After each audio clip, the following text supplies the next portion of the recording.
మహోత్సవ అనంతరే శ్రీ నామత్రయ దేవతాభ్యో నమః ప్రీతికర సిద్ధ్యర్థం నవీన నారికేళ ఫలమితి సమర్పయామి.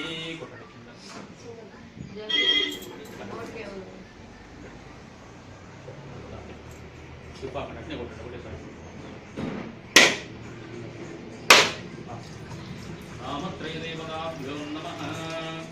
భయపడలే మనకు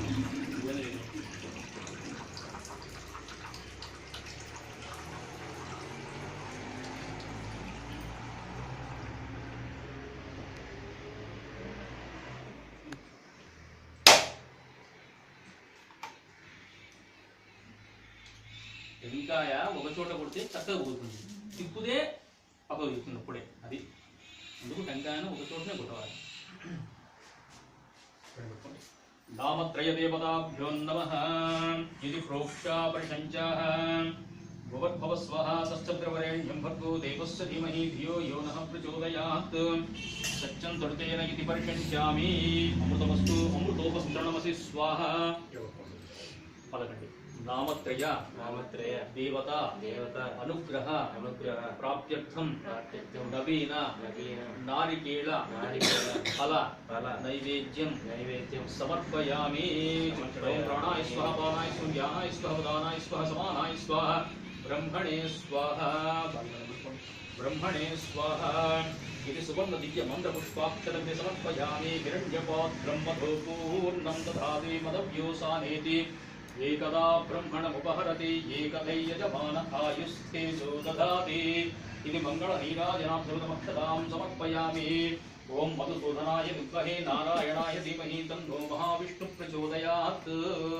తీసుకొని బాగా నమస్కారం చేసుకొని పిల్లవాడి దగ్గర తీసుకోండి.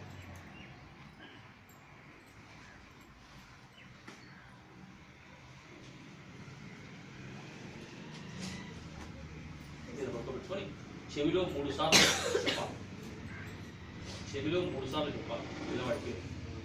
చెప్పండి గట్టిగా చెవిలో బాగా వినపడేది చెప్పాలి. చెప్పు చెప్పు. పవన్ కుమార్ రెడ్డి. ఇది నామత్రయ దేవతాభ్యో నమః.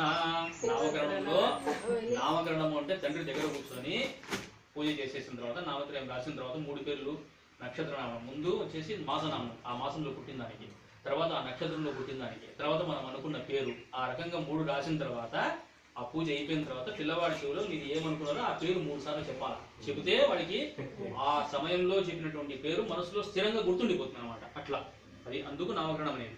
నామత్రయ దేవతాభ్యో నమః. ఇది నామకరణ మహోత్సవనంతరే తీసుకోండి. ఓం సంపూర్ణ ఫలాభివృద్ధిరస్తు. సంపూర్ణ ఫలాభివృద్ధిరస్తు. మహాగణపతి మహా ఆంజనేయ స్వామి దేవత సంపూర్ణగ్రహత ప్రాప్తిరస్తు. శుభం శుభం గృహ దేవత అలివేలి మంగా సమేత వెంకటేశ్వర